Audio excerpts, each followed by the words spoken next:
incenso. Era de fenol, álcool barato e pano úmido. Aquele cheiro de corredor de hospital que gruda na garganta. No porto, alguém abriu uma caixa pequena, vinda do outro lado dos Andes, e tirou de dentro um livrinho fino com a foto de uma moça. Rosto liso, olhos enormes, quase infantis. Do lado, num banco, um homem cuspia no chão e resmungava. Mais uma santinha para vender milagre. Na rua de trás, o carro da limpeza recolhia lençóis manchados da gripe. E a cidade inteira fingia que não via os mortos. E aí vem o contraste que ninguém espera.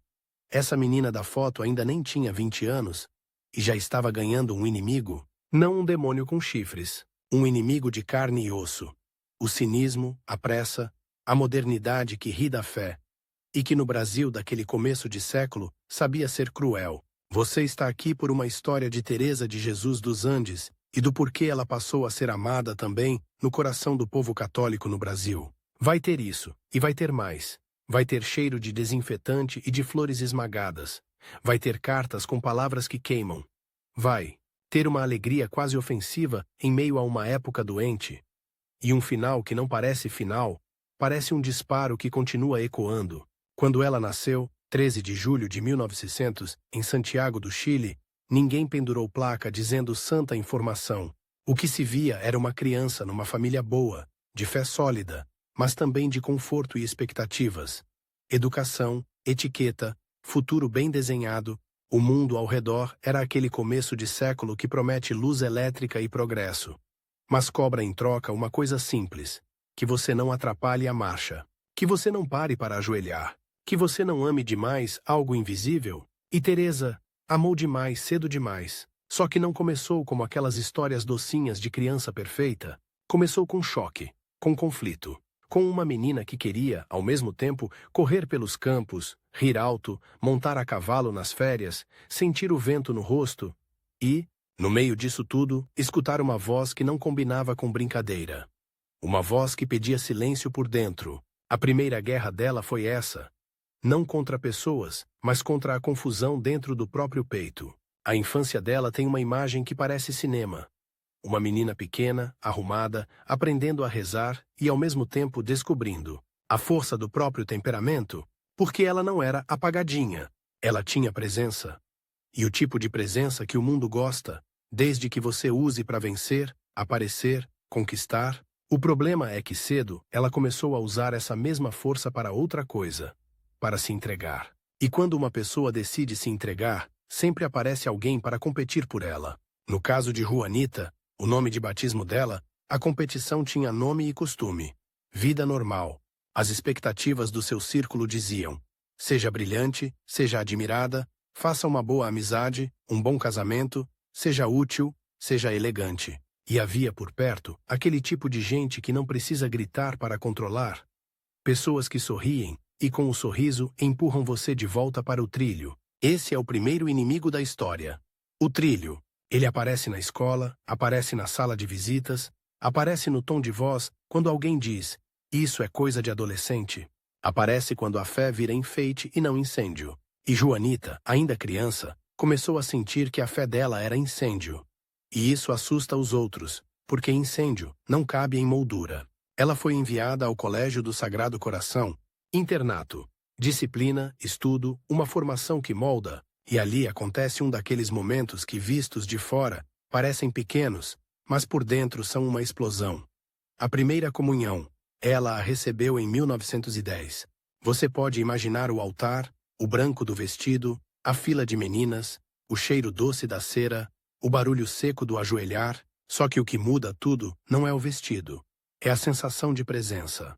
Para Juanita, aquilo não era símbolo distante, aquilo era encontro. E encontro verdadeiro bagunça a casa por dentro.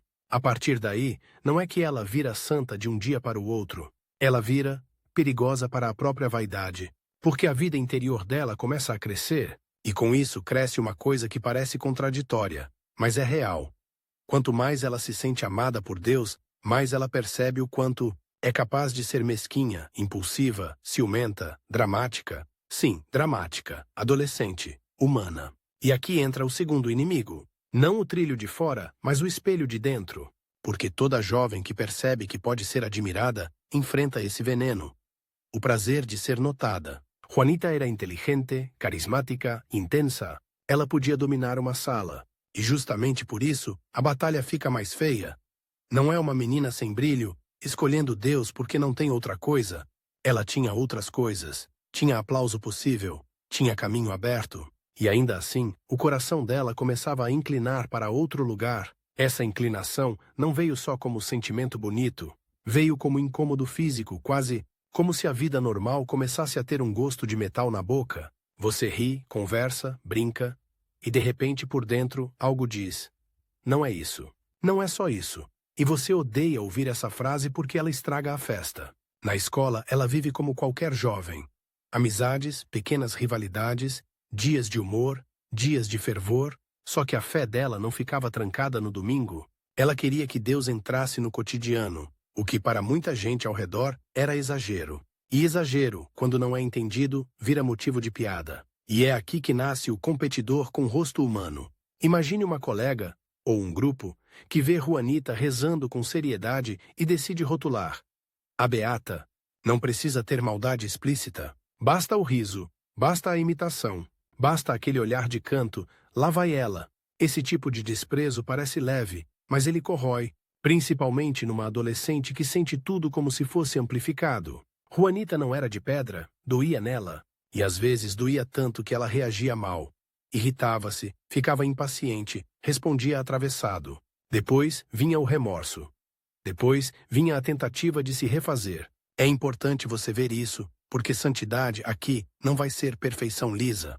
Vai ser combate. Vai ser queda e retorno. Vai ser uma pessoa que descobre um segredo que muda tudo. O segredo de que a alegria pode ser escolhida mesmo quando o orgulho está sangrando. E sim, sangrando, porque orgulho ferido tem cheiro, tem gosto. Parece queimar por dentro. Naqueles anos, ela vai ganhando uma devoção forte a Maria, aprende o rosário, faz promessas, insiste. E isso, aos olhos de muita gente moderna, era o tipo de coisa que colocava você na categoria do passado. Só que o passado, para Juanita, não era um museu, era um lugar vivo. Era uma casa com portas abertas. Enquanto isso, na América do Sul, o clima não era exatamente de tranquilidade. O começo do século carregava tensões. Política, ideias anticlericais em vários cantos, um mundo que queria progresso e, junto com ele, frequentemente vinha o desprezo por tudo que parecia místico. E o Brasil, na Primeira República, também vivia esse choque. Uma sociedade tentando se modernizar, urbanizar, e a fé popular atravessando tudo, às vezes celebrada, às vezes empurrada para o canto, mas nunca morrendo. Esse pano de fundo importa por um motivo. Quando uma jovem como Juanita aparece, ela vira uma espécie de afronta silenciosa. Ela mostra que o coração humano não foi feito só para consumo e status. E isso irrita o inimigo do século, o vazio bem vestido. Juanita cresce com uma energia que não cabe na própria idade. Ela não quer ser meio de Deus. Ela quer ser inteira.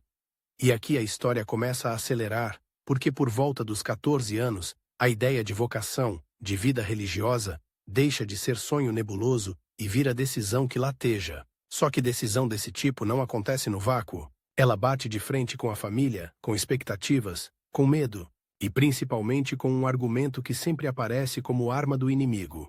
Você é jovem demais. Vai mudar de ideia? A frase "você é jovem demais" é um golpe disfarçado de cuidado. Ela tenta congelar a chama, como se fosse prudência, mas muitas vezes é só medo da radicalidade. E Juanita começa a perceber outra coisa desconfortável. Algumas pessoas preferem que você seja boa, de um jeito que não incomode, caridosa, simpática, religiosa, mas não demais. Não ao ponto de mudar sua vida inteira, não ao ponto de escolher um caminho que os outros não controlam. E então o conflito fica pessoal, porque o trilho começa a puxar com mais força. Festas, distrações, a promessa de vida completa, e ao mesmo tempo o coração dela, quando volta do barulho, sente uma espécie de ressaca. Não é ressaca de álcool, é ressaca de alma. Aquela sensação de ter rido, ter vivido, ter sido normal. E ainda assim, sentir que algo ficou faltando. Algo essencial. Ela escreve. E o que ela escreve não é açúcar. É fogo. Nas palavras dela, sem você precisar ver o papel, dá para imaginar a luta. Ela quer amar, mas tem medo do custo. Ela quer ser santa, mas vê o próprio ego se mexendo como um animal preso. Ela quer pureza, mas sente o mundo puxando sua atenção como mãos no tecido. E a adolescência dela é isso, mãos puxando. De um lado, o mundo, do outro, Deus, e no meio, ela, às vezes firme, às vezes confusa, mas sempre voltando. Agora, por que isso importa para o tema do Brasil e do popular? Porque essa história começa a atravessar fronteiras justamente por ser reconhecível. A juventude católica do começo do século, seja em Santiago, seja em cidades brasileiras, vivia o mesmo dilema. Como manter fé viva num mundo que ria da fé? Como ser puro sem ser ridículo? Como ser alegre sem virar superficial? O Brasil, especialmente entre famílias católicas, colégios religiosos e redes ligadas a ordens e congregações, tinha um tipo de circulação silenciosa. Cartas, relatos, exemplos de vidas edificantes que viajavam mais rápido do que a gente imagina. Não era viral de internet, era viral de mão em mão. Um texto chega num convento, alguém copia, alguém traduz, alguém lê em voz alta para as meninas internas, e a história vira semente. Só que aqui ainda estamos antes do boom público. Estamos na fase em que a semente está sendo preparada. E para isso, a narrativa precisa de uma coisa. Uma personagem que não pareça distante. Juanita não parecia distante, ela parecia perigosa de tão próxima. Porque ela ria, brincava, tinha personalidade, tinha defeitos. E mesmo assim falava de Deus como alguém que fala de uma pessoa amada, não de uma ideia. Isso desmonta a armadura do cínico. E o cínico, quando sente a armadura afrouxar, ataca. Então, naquele colégio e naquele ambiente social, o rival dela vai mudando de forma. Às vezes é a amiga debochada, às vezes é o parente que ironiza, às vezes é um pretendente, um convite, uma possibilidade linda e segura que aparece como tentação. E às vezes, e essa é a parte mais brutal, é a própria vontade dela de ser admirada. A gente gosta de imaginar santos como pessoas que nunca quiseram aplauso. Não é assim. Muitos foram pessoas que quiseram sim, e por isso lutaram. E lutar não é bonito. Lutar é feio, lutar tem suor, tem pensamento ruim, tem comparação, tem inveja, tem porque ela e não eu. Tem desejo de vencer a outra pessoa na conversa, no charme, na atenção. Juanita sentiu isso, e é aí que ela fica interessante de verdade. Ela não finge que não sente, ela enfrenta. Em alguns momentos a vida dela parece um duelo.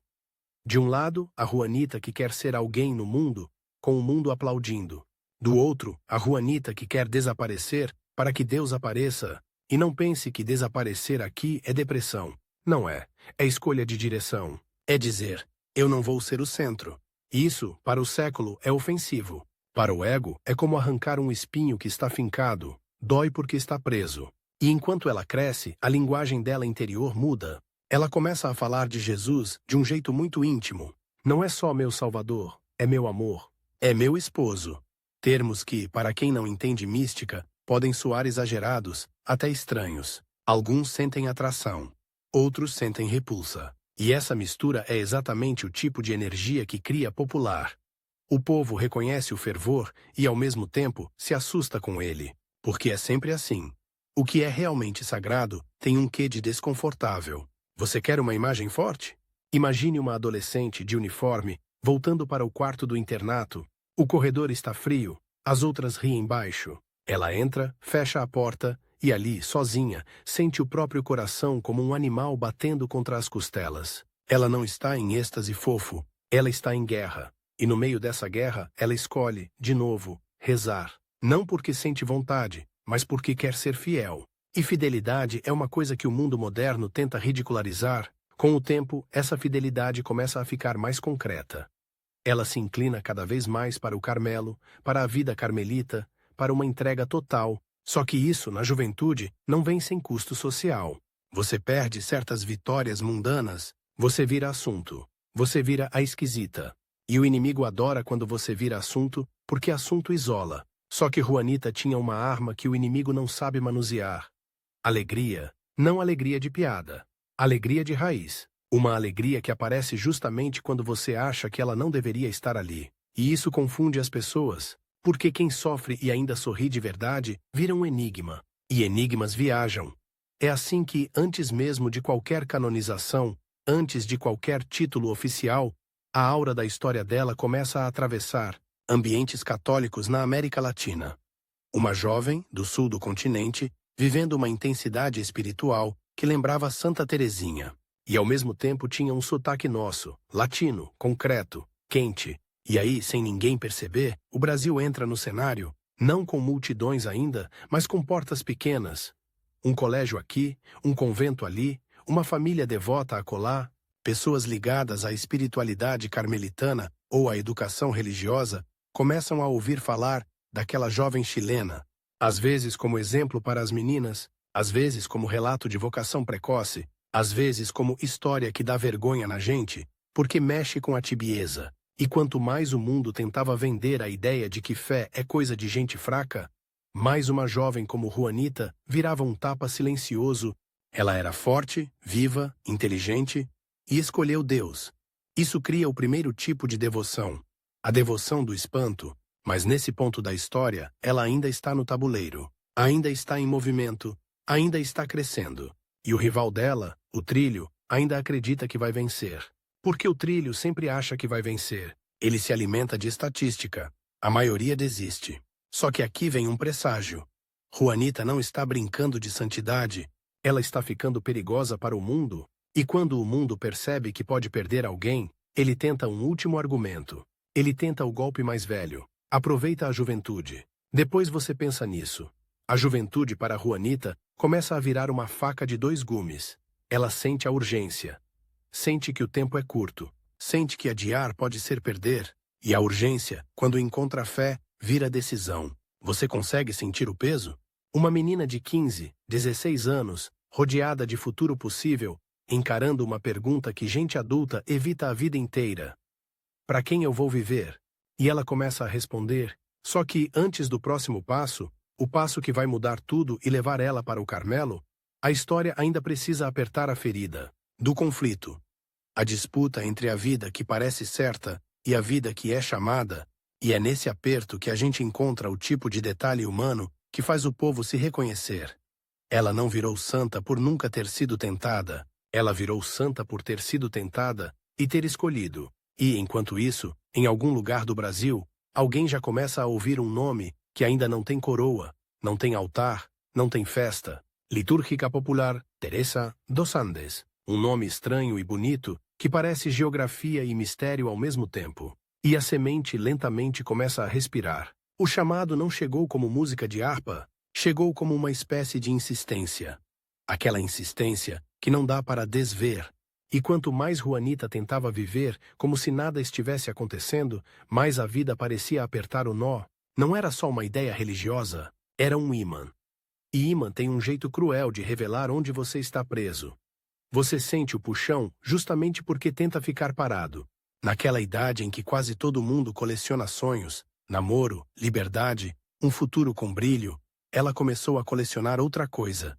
Pequenas renúncias. E renúncia, para a adolescente, é quase uma palavra indecente. Porque o mundo diz, pega tudo. E a renúncia diz, solta.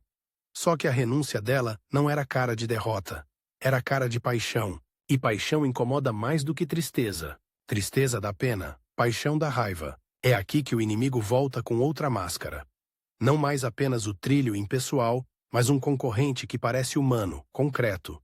A promessa de um amor visível, imediato, palatável, um amor com mãos, com presença, com elogio, com futuro socialmente aceito. Porque sim, Juanita era uma moça admirada, não era invisível.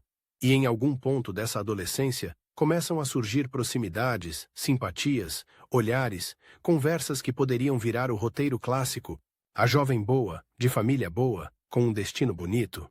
E de repente, do nada, o roteiro treme. Ela começa a falar com Deus como quem está prometida. E isso, para quem está ao redor, soa como traição de expectativa. A sociedade não perdoa fácil quando você recusa o papel que ela escreveu para você. E a família? A família é sempre o lugar onde a tensão fica mais perigosa, porque ali existe amor real. E amor real também controla. Às vezes sem querer, às vezes com boas intenções, ela amava os pais, os irmãos, a vida doméstica, gostava do riso em casa, dos momentos simples, das conversas. Só que agora, por dentro, havia um corredor novo sendo construído. um corredor que dava para uma porta que ninguém mais via. A porta tinha um nome: Carmelo. E antes de você imaginar romantização, deixa eu te dar uma imagem que corta. O Carmelo, para uma jovem de 16, 17 anos, não é retiro fofo. É clausura, é silêncio, é obediência, é rotina dura, é aceitar não ser vista, é abandonar o espelho social. Para o mundo, isso parece um enterro em vida. E foi exatamente isso que os concorrentes dela, os rivais do caminho, começaram a insinuar. Você vai se matar lá dentro. Você vai se arrepender. Você é fraca, está fugindo. Isso é fantasia. Isso é doença. Você só quer chamar atenção. Percebe o veneno? Eles tentam interpretar a vocação como defeito. Se é forte, chamam de orgulho. Se é sensível, chamam de histeria. Se é fiel, chamam de obsessão. E o pior, às vezes parte disso ecoa dentro da própria pessoa. A mente começa a repetir acusações como se fossem verdade. Esse é o ponto em que muita gente desiste. Só que Juanita tinha um traço que vai ficar cada vez mais claro. Ela não era movida por vontade do dia. Ela era movida por decisão. E decisão, quando é real, não se ajoelha para o humor. Aos poucos, ela se aproxima de uma espiritualidade muito concreta. Oração, sacramentos, direção espiritual, leitura que alimenta. E aí acontece uma coisa que muda o jeito dela de sofrer. Ela começa a transformar tudo em matéria de oferta. E isso é um escândalo psicológico para o nosso tempo. Porque o nosso tempo diz, sofrimento é absurdo, elimine. Ela dizia, sofrimento pode virar linguagem. Não estou dizendo que ela gostava de dor. Não, ela não era masoquista. Ela era apaixonada. E apaixonado encontra sentido onde o cínico só vê absurdo. O conflito, então, sobe de nível. O rival agora não é só a vida social, nem as pessoas debochadas, nem o ego. O rival agora é uma pergunta assustadora. E se eu estiver enganada? Essa pergunta é o buraco negro de toda vocação, porque não é uma dúvida de cabeça. É uma dúvida que tenta sugar seu corpo inteiro, e a vida responde com acontecimentos. Naquele período, década de 1910, o mundo atravessa choques, e a América do Sul não está isolada. A sombra da guerra lá fora, tensões políticas e, principalmente, a sensação de fragilidade humana vão ficando mais palpáveis. E quando a fragilidade fica palpável, duas coisas acontecem. Alguns corações endurecem, e outros se rendem com mais força. Juanita se rende. Não com teatralidade, mas com aquela firmeza que de fora parece teimosia. Só que é teimosia santa. É insistir no amor quando o medo oferece saídas fáceis. E aí, no meio dessa batalha, surge um elemento que parece pequeno, mas é uma alavanca. As cartas, ela escreve e escreve. Escreve para familiares, para amigas, para pessoas próximas. E essas cartas, cheias de fogo e ternura, cheias de linguagem de amor a Cristo, vão virar mais tarde um dos motores do popular, porque carta é íntima, carta é voz, carta é confissão. No Brasil daquela época, essa forma de devoção viajava como contrabando de esperança. Em colégios e ambientes religiosos, textos espirituais circulavam. A língua podia ser barreira, mas a ideia atravessava. E quando precisava, traduzia-se. E o que mais atraía não era a doutrina complicada, era uma jovem falando de Deus como alguém presente, no meio do cotidiano. E aqui entra um twist. Quanto mais ela se aproximava de Deus, mais humana ela ficava no papel. Ela falava de saudade, falava de medo, falava de apego, falava de eu não consigo, falava de eu quero. E isso é um golpe no rival, porque o rival se alimenta de caricatura. Santos são irreais. Quando ela aparece real, a caricatura cai. Só que o rival não some. Ele muda de estratégia. Em algum momento, o ambiente ao redor começa a perceber que o Carmelo não é mais fases, é plano. E então o conflito familiar fica mais nítido. A possibilidade de perder a filha para trás de grades, grades escolhidas sim, mas grades. Imagina a cena. Uma mãe olhando para a filha e por fora tentando manter a compostura. Por dentro, sentindo uma espécie de luto antecipado. Um pai tentando ser racional, tentando avaliar se isso é sensato. Irmãos oscilando entre orgulho e incompreensão, amigas divididas. Algumas admiram, outras acham absurdo, outras sentem ciúme. Porque no fundo, uma vocação radical é um espelho, que acusa as nossas pequenas covardias, e aí o rival fica com um rosto específico, a amiga competidora, aquela que diz que ama Juanita, mas não suporta a ideia de que ela escolha algo que a amiga não controla. Ela diz: "Você vai me abandonar." E Juanita, por dentro, sangra. Porque é verdade, ela vai abandonar, mesmo amando. E esse é um dos paradoxos mais violentos. Amar e ainda assim ir embora. Ela tenta explicar. Não é desprezo, é chamado. Mas chamado para quem não sente parece desculpa. E quanto mais ela tenta explicar, mais percebe que a vocação não se explica, se vive. É nesse ponto que a espiritualidade carmelita entra como linguagem. O Carmelo não promete aventura externa, promete aventura interna. E a aventura interna é mais assustadora porque não tem distração. Ela se aproxima das figuras que inspiram o Carmelo. A tradição de Teresa de Ávila, de João da Cruz, de Teresinha de Lisieux, e algo nela faz clique. Ela não quer apenas ser boa, ela quer ser toda de Deus. E aí nasce a escolha que parece loucura para o século, mas que o povo entende de um jeito estranho. Ela escolhe o pequeno caminho, vivido com radicalidade. Só que aqui, cuidado, não é pequeno no sentido de fácil. É pequeno no sentido de cotidiano. É lavar uma louça como oração. É calar uma resposta atravessada como sacrifício. É sorrir quando você queria morder. É dizer sim quando seu ego queria berrar não. Isso é brutal, porque é um martírio microscópico repetido. E o rival odeia martírio microscópico. O rival prefere que você caia em grandes tragédias. Porque grandes tragédias são desculpa. Já o pequeno martírio diário não dá desculpa. Ele expõe. Juanita então começa a ficar mais leve por dentro e mais perigosa por fora, porque uma jovem leve por dentro não é manipulável, não é vendável, não é seduzida por qualquer brilho. E nesse mesmo período, como se o mundo quisesse acelerar tudo, a doença começa a aparecer no horizonte como uma nuvem, não como algo específico ainda, mas como o pressentimento de que o corpo humano é frágil. Epidemias, febres, a sensação de que a morte não é uma ideia distante. O começo do século tem essa marca. A modernidade promete controle, mas a natureza responde com caos. Juanita vê isso e não desvia o olhar. E essa coragem, de não desviar, é uma das razões pelas quais, mais tarde, as pessoas vão amá-la. Ela não vendia uma fé limpa, ela abraçava a realidade. Agora vem outra virada. Quando ela decide de verdade entrar no Carmelo, a decisão não traz paz imediata. Traz guerra, porque o rival faz seu ataque final. Ele tenta pintar a vida religiosa como fuga. E isso é cruel porque, se você ama sua família, ama a vida, ama a beleza, você se pergunta: eu estou fugindo? Juanita responde com atos. Ela continua presente, continua carinhosa, continua rindo, continua sendo filha.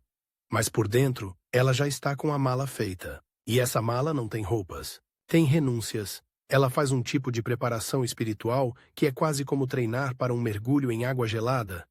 Você sabe que vai doer, você sabe que seu corpo vai querer voltar, você entra mesmo assim. E chega ao ponto em que o Carmelo deixa de ser futuro e vira data. Quando isso acontece, algo curioso aparece.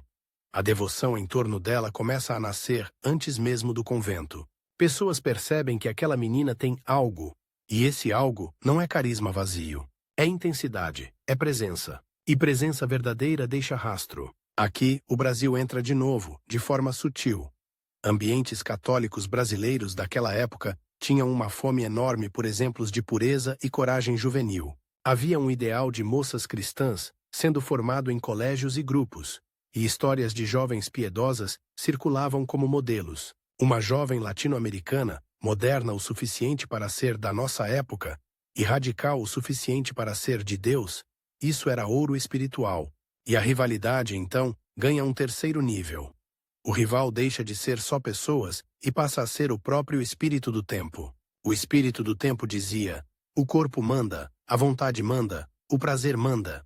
E Juanita dizia: o amor manda. Isso irrita, isso atrai, isso confunde, e isso viraliza do jeito antigo. E é nesse ponto que ela assume um nome que não é só estética. É destino, Teresa de Jesus. Quando uma pessoa escolhe um nome na vida religiosa, ela está dizendo: eu quero ser reescrita.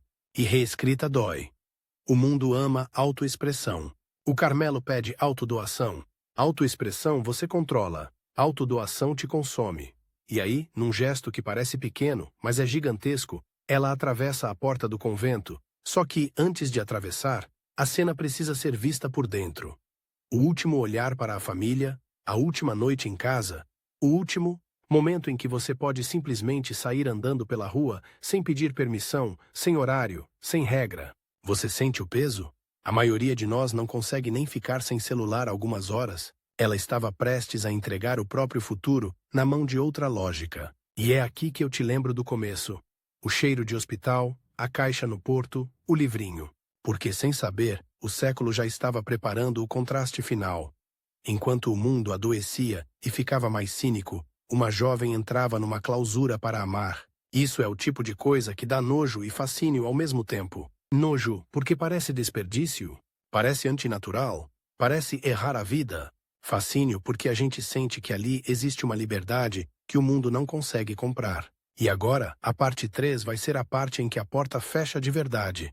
E paradoxalmente, a história começa a abrir para fora, porque o Carmelo não vai silenciar Teresa, vai amplificar. A porta fecha com um som que não é dramático. É só um claque seco, simples. E ainda assim, parece que o mundo inteiro dá um passo para trás. Do lado de fora, a vida continua gritando. Carruagens, passos, conversas, planos, convites, risos. Do lado de dentro, o grito fica distante, como se alguém tivesse mergulhado a cabeça numa água fria. E então acontece a coisa mais estranha. O silêncio começa a falar. Porque o Carmelo não é ausência de vida. É vida concentrada. É como pegar tudo o que você é. Desejos, medo, memória, saudade, vaidade, fome de ser amada, e jogar numa sala pequena, trancar a porta e dizer, agora enfrenta. Teresa de Jesus dos Andes entra ali jovem demais para o gosto do mundo, e talvez velha demais para o gosto da própria juventude. Ela traz a alegria impaciente de quem ainda tem sangue acelerado, e a decisão dura de quem já escolheu morrer para uma parte de si. Esse choque dentro dela vira uma tempestade silenciosa, e é nesse ponto que o rival aparece com mais força. Porque o rival sabe. O começo é quando você está mais vulnerável. O rival agora não tem forma de festa, nem de olhares. Ele vira rotina. A rotina é um concorrente perfeito, porque ela não te tenta com pecado óbvio. Ela te tenta com cansaço. Ela te tenta com monotonia. Ela te tenta com aquela frase sussurrada que parece sensata. Você não aguenta. Você era mais feliz antes. E se tem uma coisa que machuca, é saudade do que você mesmo deixou. No Carmelo, o dia tem um ritmo que não pergunta se você está inspirada. Ele apenas acontece. Oração, trabalho, silêncio, comunidade, mais oração, mais silêncio. E silêncio não é vazio. Silêncio é espelho. Quando o barulho some, você escuta a própria alma rangendo. Teresa começa a viver aquilo que muitos imaginam e poucos suportam. A vida escondida, sem aplauso, sem plateia, sem provar nada para ninguém. E logo ela descobre o primeiro choque real da clausura. Você não foge do mundo, você foge de si. E dá de cara com você na esquina. Ela sente saudade da mãe, dos irmãos, do cheiro de casa, da liberdade simples de rir alto. Sente saudade de pequenas coisas. Uma janela aberta, um passeio, uma conversa sem regra. E a saudade não vem como poesia, vem como dor física, uma pressão no peito, uma vontade de chorar sem explicação. E no meio disso, vem o pensamento mais perigoso. E se eu fiz uma loucura? É aí que a história ganha velocidade, porque ela não responde com desistência. Ela responde com fogo. Teresa começa a registrar o que vive, e esse registro vira munição contra o rival. Cartas, bilhetes, palavras que parecem leves, mas são lâminas. Ela fala de alegria como decisão. Fala de obediência como liberdade. Fala de pequenas mortificações como treino de amor. E isso, para um mundo que glorifica o faça o que você quer, é quase ofensivo. Só que o Carmelo não é um conto romântico. Teresa não entra e vira imediatamente uma estátua perfumada. Ela entra e vira mais humana. Porque agora ela tem de conviver com gente real, com temperamentos diferentes, com regras que apertam, com correções, com limites que ferem o ego. E aqui aparece um novo inimigo com rosto e nome. Não um vilão de novela, mas alguém que funciona como contraponto. Uma irmã mais velha, firme, desconfiada da intensidade juvenil, uma mulher de fé, sim, mas que olha Teresa com um tipo de frieza pedagógica, como se dissesse: veremos quanto dura essa chama. Essa irmã vira a rival perfeita porque ela não é má, ela é real, e por isso dói mais, Ela corrige Teresa com rigor, interpreta a alegria como imaturidade, interpreta a intensidade como exagero. Quando Teresa se emociona, a irmã chama de sentimentalismo. Quando Teresa tenta se destacar no zelo, a irmã chama de orgulho. E Teresa, que sempre teve um temperamento vivo, sente o sangue subir, sente vontade de se defender. E aí o rival interno, o espelho, se anima. Viu? Você quer ser reconhecida? Você quer estar certa? Essa rivalidade é o motor secreto de muita santidade. Não é o grande demônio externo, é a fricção diária com alguém que cutuca, exatamente onde você é frágil. Teresa começa a aprender o que chamam de humilhações pequenas, não a humilhação abusiva, mas aquela sensação de ser incompreendida, de ser interpretada ao contrário, de ter boas intenções lidas como vaidade, e isso é um ácido para a alma. A não ser que você transforme em oferta, ela tenta transformar. Só que transformar dói. E dói de um jeito feio. Porque às vezes ela falha. Às vezes ela responde com impaciência. Às vezes ela chora escondida. Às vezes ela se sente infantil. E é exatamente aí que a narrativa dela fica eletrizante. Porque ela não quer só parecer santa. Ela quer ser santa por dentro. E por dentro, o trabalho é sangrento. No meio da rotina, há momentos que a deixam em êxtase. E aqui, cuidado. Êxtase não é sempre felicidade. Às vezes é uma sensação de presença tão forte que te desmonta. Teresa fala de Jesus como amor, com uma intimidade que assusta. E isso vira mais um ponto de tensão com a rival. Para alguns, essa linguagem é perigosa. Pode virar ilusão, pode virar fuga emocional. A rival cutuca. Seja simples, seja normal, não exagere. E Teresa responde com algo que só quem ama de verdade entende. Ela não consegue amar pela metade, mas amar total em silêncio é outra coisa. Sem plateia, o amor revela se é teatro ou verdade. E no Carmelo, não tem como fingir por muito tempo. Teresa começa a ficar doente com certa frequência, não ainda no sentido final, mas com sinais, fraquezas, mal-estares. O corpo dela, jovem, parece não acompanhar a chama interior. Isso cria outro campo de batalha. O rival usa o corpo como argumento. Você não vai aguentar. Você está se destruindo. Isso é fanatismo. Volta enquanto dá. E aqui entra um detalhe que prende. Teresa, em vez de dramatizar a doença, tenta viver a doença como parte da vocação. Só que isso não faz a dor sumir. Faz a dor ter direção. Ela começa a viver, com intensidade, os pequenos gestos do Carmelo. A liturgia interna, o canto, a oração mental, a adoração, a leitura espiritual, o trabalho manual que parece banal, costura, limpeza, pequenos serviços, vira altar. O povo entende isso de um jeito direto. Ela santificava o comum, e é por isso que a devoção popular, quando começa a florescer, floresce fácil. Porque não exige que você seja extraordinário, exige que você ame no que está na sua mão, mas a história ainda não virou popular fora dos muros. Ainda está cozinhando. E é aqui que entra o Brasil com um peso mais claro. Enquanto Teresa vive escondida, as cartas e relatos vão saindo do Chile como brasas em vento. Na América do Sul daquele tempo, congregações religiosas e redes católicas mantinham contato. Notícias de vocações, exemplos, histórias edificantes que circulavam em comunidades, internatos, associações marianas, grupos do apostolado da oração, ambientes carmelitas, e no Brasil, entre 1900 e 1920, a fé popular era faminta por sinais de esperança em meio à dureza do cotidiano, e especialmente em meio a doenças, lutos e instabilidade. Quando uma história assim chega, ela não chega como biografia, ela chega como sussurro. Você ouviu falar da jovem Carmelita dos Andes? E esse sussurro tem um efeito quase físico, porque ele cria contraste. Enquanto a sociedade insiste que juventude é consumo e diversão, surge uma jovem que escolhe silêncio e entrega. E não fica amarga, ela fica luminosa. Isso confunde, e o que confunde vira assunto. Em colégios de moças no Brasil, histórias de santidade jovem tinham um papel quase incendiário.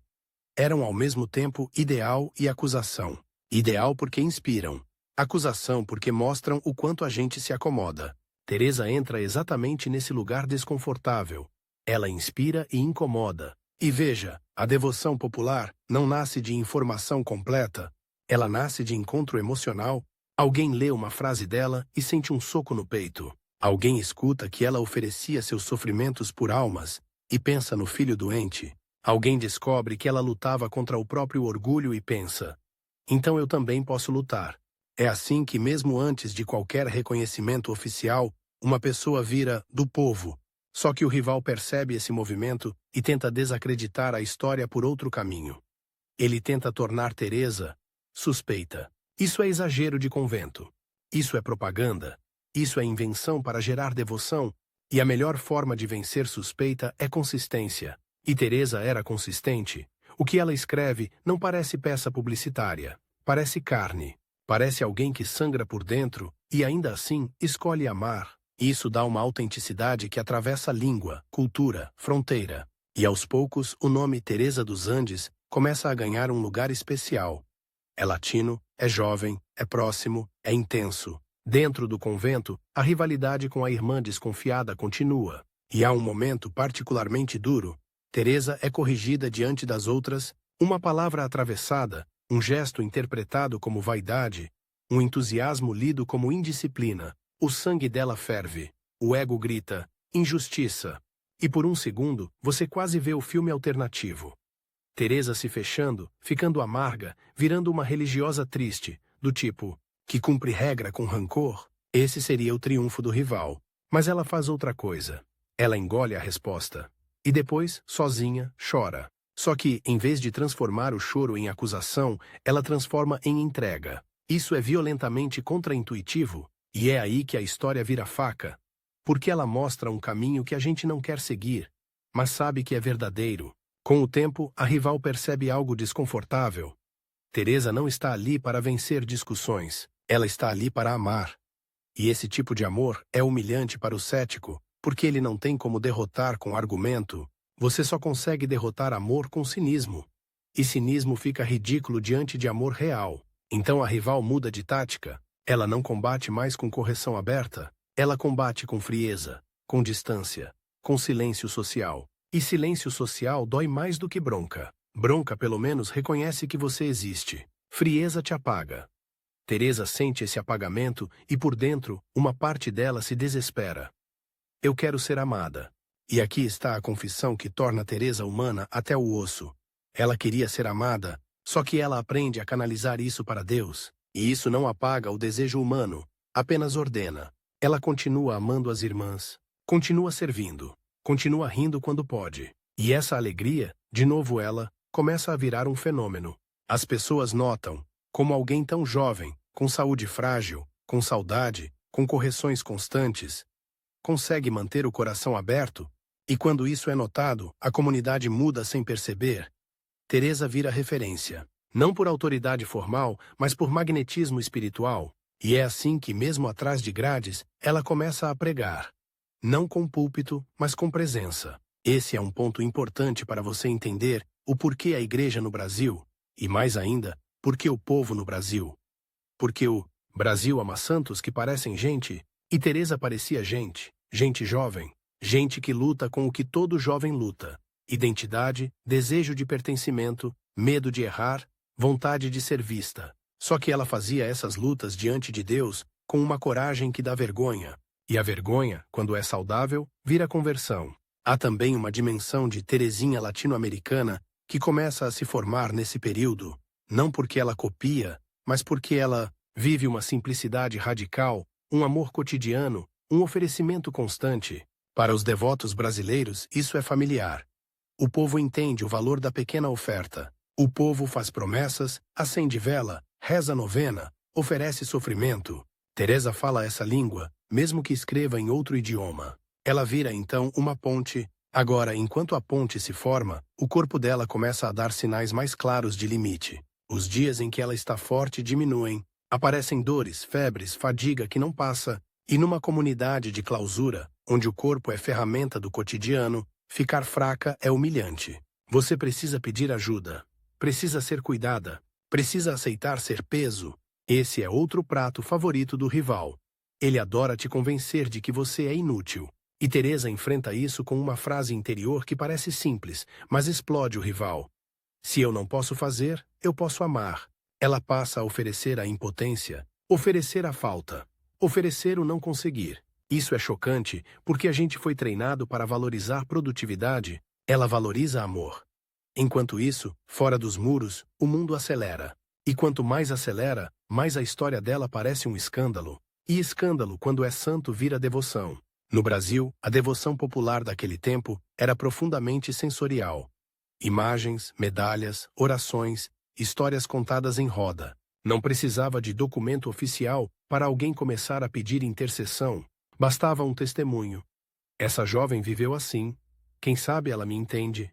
E Teresa, por ser jovem e por ter morrido cedo, algo que já começa a ser pressentido, ainda que não anunciado, ganha um lugar especial no coração de quem sofre perdas, mães, jovens doentes, famílias com luto, só que neste ponto da história ainda não há morte, há presságio, e presságio é a forma mais cruel de suspense.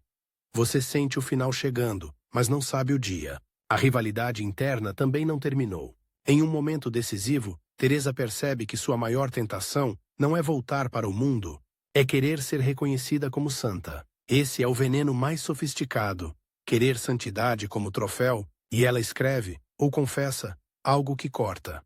Ela tem medo de si mesma, medo de usar Deus como palco, medo de ser santa por vaidade. Esse tipo de honestidade é raríssimo. E é por isso que quando o povo começa a ler sua história, sente confiança, porque ela não parece uma máscara. Ela parece uma pessoa com bisturi na própria alma. O tempo no Carmelo, então, vira uma espécie de corrida silenciosa. Teresa sente que tem pouco tempo, e quando alguém sente pouco tempo, duas coisas podem acontecer: pânico ou intensidade. Ela escolhe intensidade. Ela se torna pequena de propósito. Aceita correções, aceita ficar invisível, aceita não ter razão. Faz as pazes com a ideia de não controlar nada, nem o próprio corpo, nem a imagem, nem o futuro. E o rival, que sempre vence pelo controle, começa a perder terreno. Só que ele ainda tem uma última arma: a repulsa. Repulsa pelo corpo fraco, repulsa pela doença, repulsa pela ideia de sofrimento oferecido. O mundo, quando vê isso, diz: que horror! E é aí que o Hulk inicial volta como eco. O cheiro de hospital, o fenol, os lençóis manchados, a época inteira está marcada por morte e medo. E no meio disso, Teresa não vem de uma fé perfumada. Ela coloca a mão na ferida do século. Ela não foge do cheiro. Ela oferece o cheiro, e sem perceber, ela começa a se tornar aquilo que o Brasil do começo do século precisava. Uma santa jovem que não é de vitrine, mas de corredor. Uma santa de dor real. Uma santa de tempo curto. Uma santa que parece dizer: eu sei como é estar com medo. Eu sei como é querer ser amada. Eu sei como é sentir o corpo falhar. Agora, a tensão chega ao ponto mais alto desta parte. A comunidade percebe que algo não está bem, o corpo dela piora. O coração dela, paradoxalmente, parece mais vivo. Ela escreve com urgência, ama com urgência, reza com urgência. E numa frase que poderia soar doce, mas aqui soa como lâmina, ela deixa escapar que sente que o encontro está perto. Perto como? Perto como uma porta que range à noite. Perto como um trem que você ouve antes de ver. Perto como a última página de um livro que você ainda não quer terminar. E do lado de fora, os sussurros começam a mudar de tom. Já não é só a jovem carmelita dos Andes, é a jovem carmelita que talvez não dure. E quando o povo sente que uma história vai ser curta, ele se agarra mais forte, porque sabe, há algo precioso ali. No Brasil, essa curtíssima vida cheia tem um efeito quase explosivo. Ela combina com a sensibilidade popular que venera o sacrifício, a oferta, a entrega total, e ao mesmo tempo se comove com juventude interrompida. Teresa começa a virar, lentamente, um nome que entra em oração como quem acende uma vela. Se ela entendeu a dor, talvez entenda a minha.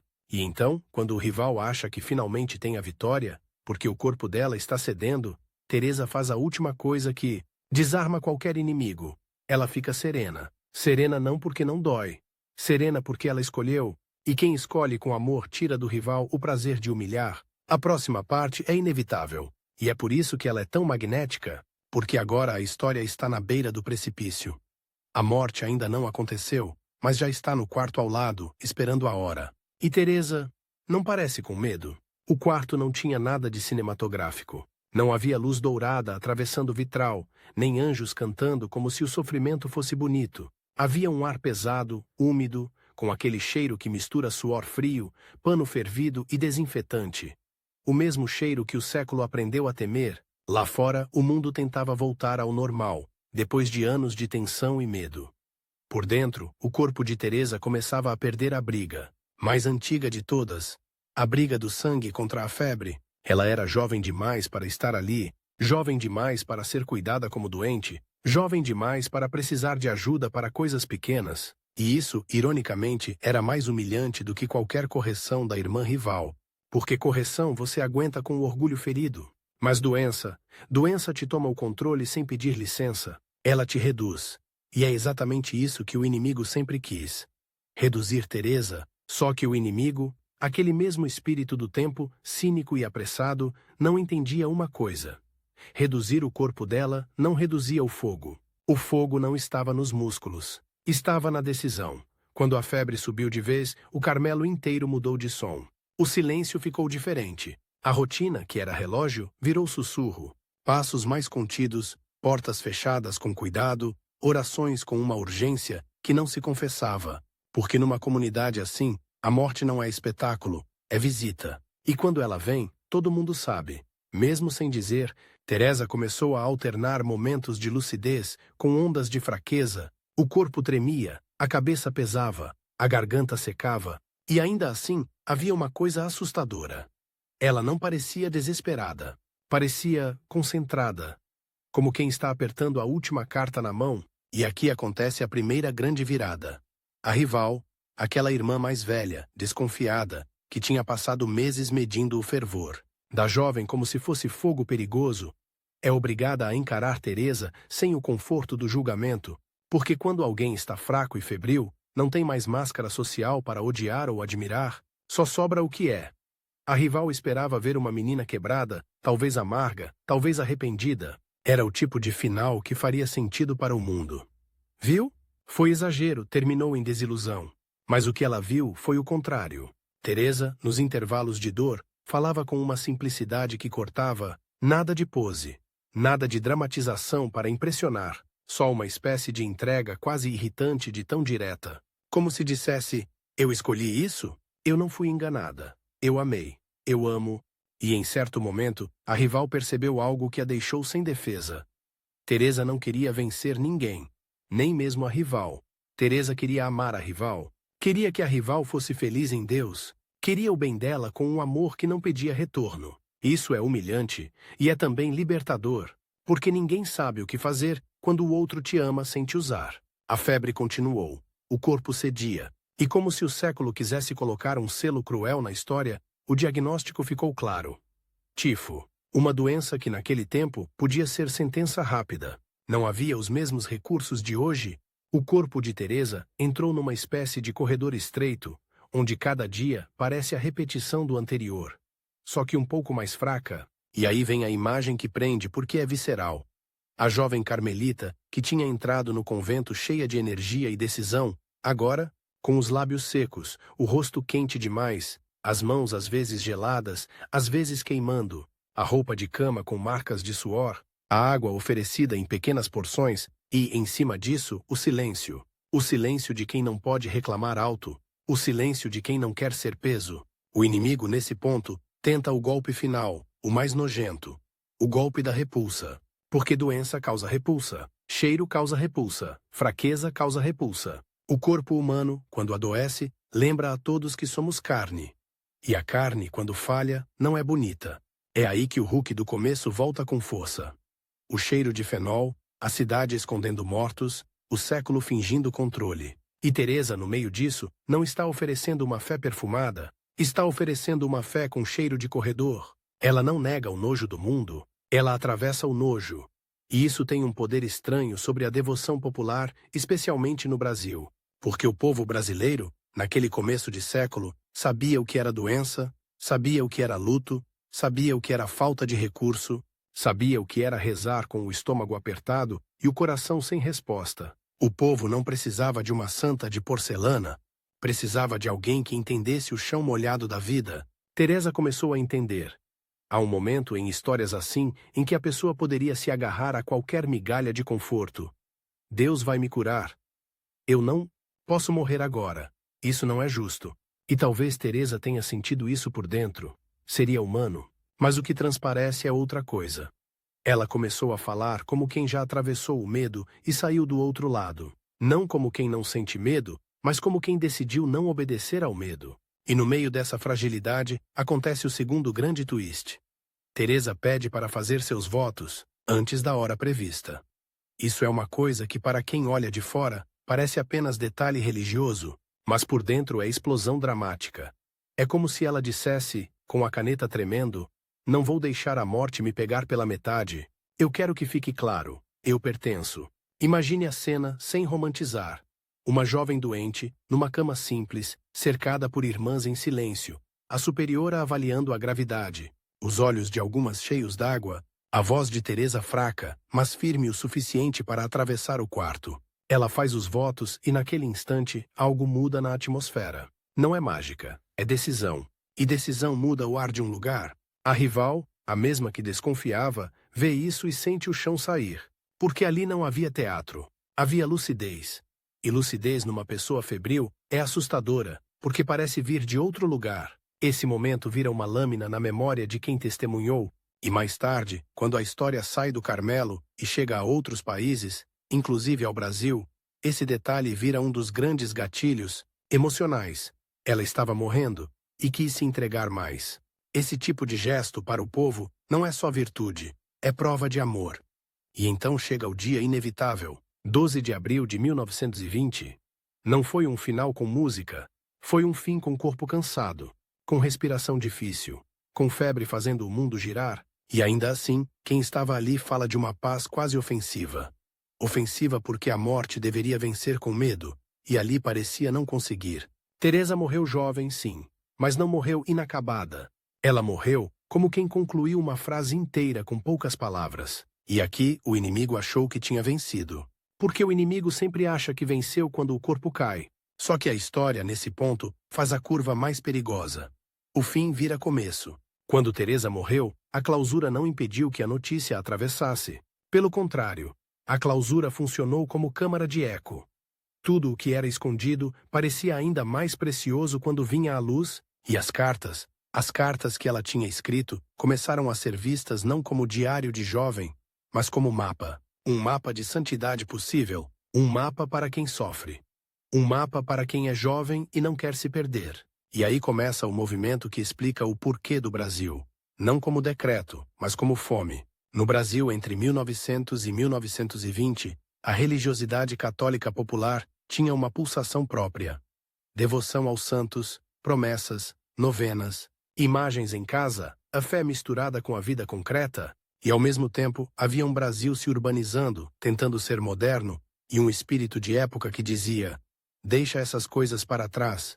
Só que o povo não deixa a esperança para trás. Quando histórias como a de Teresa começam a circular, por congregações, por colégios, por contatos entre casas religiosas, por padres e religiosas que trocavam notícias e leituras, elas encontravam terreno fértil, porque Teresa oferecia algo raro.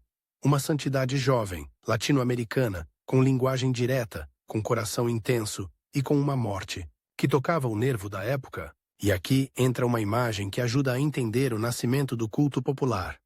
Pense numa professora religiosa, num colégio de moças no Brasil, lendo em voz alta trechos de cartas de uma jovem carmelita do Chile. As alunas, adolescentes, escutam e sentem um incômodo.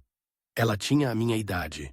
Essa frase, a minha idade, é dinamite, porque a santidade, quando parece distante, vira admiração vazia. Quando parece próxima, vira pergunta perigosa. E eu? Então, o nome Teresa dos Andes começa a virar não só história bonita, mas intercessora. Não por burocracia, mas por instinto. Porque o povo, quando ama um santo, não espera carimbo. Ele reza. E como se reza para uma jovem carmelita dos Andes no Brasil daquela época? Do jeito que o povo sempre rezou, com dor e com esperança. Mães pedindo pelos filhos doentes, jovens pedindo pureza num mundo que chama pureza de atraso. Pessoas vivendo luto, pedindo força para não enlouquecer, doentes pedindo alívio ou sentido. E, sobretudo, gente pedindo por coragem de amar quando tudo puxa para o cinismo. O porquê do Brasil, então, tem várias camadas, e cada uma delas é humana. Primeiro, Teresa é jovem. A juventude dela quebra o argumento do rival. Santo é coisa de velho, de gente sem vida. Ela prova o contrário.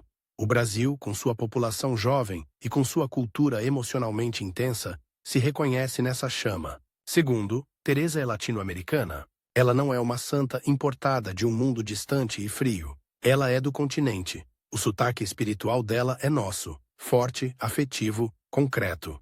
Terceiro, Teresa viveu a dor sem maquiagem. Isso é ouro para a fé popular brasileira, que sempre soube que a vida é dura e que a religião não pode ser só enfeite de domingo. Quarto, Teresa escreveu. As cartas dela são uma espécie de voz atravessando o tempo. E o Brasil sempre teve uma devoção alimentada por histórias. Histórias contadas, lidas, repetidas. O povo não precisa de tese, precisa de voz. Quinto, Teresa enfrentou um rival que todo brasileiro reconhece.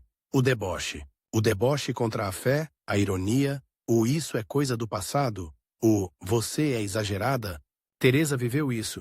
E em vez de endurecer, ela amou mais. Agora, tem uma coisa ainda mais forte. A morte dela, em 1920, cai num período em que a memória coletiva ainda estava ferida por epidemias e lutos, e a gripe de 1918 ainda era ferida viva na lembrança de muitas famílias. Uma jovem que morre, e ainda assim, deixa um rastro de serenidade e entrega, vira uma espécie de resposta silenciosa. A morte não tem a última palavra, e o povo precisa desesperadamente dessa resposta. O rival, vendo isso, tenta fazer o que sempre faz quando perde. Tenta transformar Teresa em produto. Tenta transformar devoção em moda. Tenta reduzir tudo à superstição. E é aqui que a história dá a terceira virada, a mais bonita. Teresa não vira moda porque a história dela não é confortável. Ela é exigente. Ela não alimenta a preguiça espiritual. Ela denuncia. Quem lê Teresa e permanece igual, leu errado. Porque ela não oferece anestesia. Ela oferece fogo. E fogo, mesmo quando atrai, também queima. E é por isso que a devoção por ela no Brasil tem esse traço particular. Não é só me ajuda a conseguir coisa, é também me ensina a ser inteiro. Na linguagem popular, me dá coragem, me dá pureza, me dá firmeza, me dá paz. E o que acontece com a rival do Carmelo? A rival humana que tentou medir Teresa? A rival se torna testemunha. Ela começa a contar, com o choque de quem foi desarmada, que aquela jovem não era fantasia. Era real, era obediente sem servilismo, era alegre sem superficialidade, era intensa sem histeria, era humana sem desculpa. E isso transforma a rivalidade numa espécie de selo. Se até a desconfiada foi convencida, então tem algo ali. O povo adora esse tipo de transformação, porque é a prova de que a santidade não é marketing, é impacto. A partir daí, o nome de Teresa dos Andes começa a adquirir um corpo no imaginário católico. Imagens, orações, relatos. E mesmo que o reconhecimento oficial, beatificação, canonização, venha bem mais tarde, a devoção popular começa cedo. E é assim que funciona com santos verdadeiramente populares. Primeiro o povo ama, depois a instituição confirma. No Brasil, essa confirmação encontra um terreno já preparado por décadas de carinho silencioso. Não é uma devoção instantânea, é uma devoção de infiltração. Entra por colégios, por conventos, por famílias devotas, por grupos marianos, por pastorais, por jovens, que se sentem estrangeiros num mundo que ri da fé. E com o tempo, Teresa vira uma espécie de santa da juventude que não quer ser cínica. Uma santa para quem tem vergonha de rezar em público. Uma santa para quem sente desejo e culpa e confusão e não quer virar caricatura. Uma santa para quem quer ser inteiro e tem medo de perder o amor dos outros. Uma santa para quem está doente e sente repulsa do próprio corpo. Uma santa para quem lida com luto e quer acreditar que o amor atravessa. Se você quer uma última imagem, uma que amarra tudo e que explica por que, em vez de acabar, a história dela continua. Imagine, novamente o porto, aquela caixa pequena. Dentro, um livrinho, uma foto, um nome. Do lado, alguém torce o nariz. Mais uma santinha. Mas, em algum quarto brasileiro, uma mãe acende uma vela porque o filho está com febre. O cheiro de fenol está no ar. O medo está sentado na cadeira. O coração dela está exausto. E ela abre o livrinho e encontra palavras de uma jovem que também teve febre, também teve medo, também teve saudade. E ainda assim, disse sim. Nesse instante, o cinismo perde. O rival perde porque a fé, quando encontra alguém real, vira algo contagioso. E contagioso aqui não é doença, é esperança. Esperança que passa de mão em mão, de casa em casa, de geração em geração. Teresa morreu em 1920, mas a presença dela, a presença que nasceu no silêncio do Carmelo, atravessou fronteiras como o vento atravessa frestas. E o Brasil, com sua fé de corpo e lágrima, acolheu essa presença como se acolhe uma amiga. Com familiaridade, não porque ela resolve tudo, mas porque ela entende. E talvez seja esse o segredo final, o mais simples e o mais inquietante. O povo não venera Teresa dos Andes porque ela foi perfeita. O povo a venera porque ela foi inteira, e porque num século que ensinou as pessoas a se partirem em 1000 pedaços, ela provou que ainda dá para amar com a vida toda.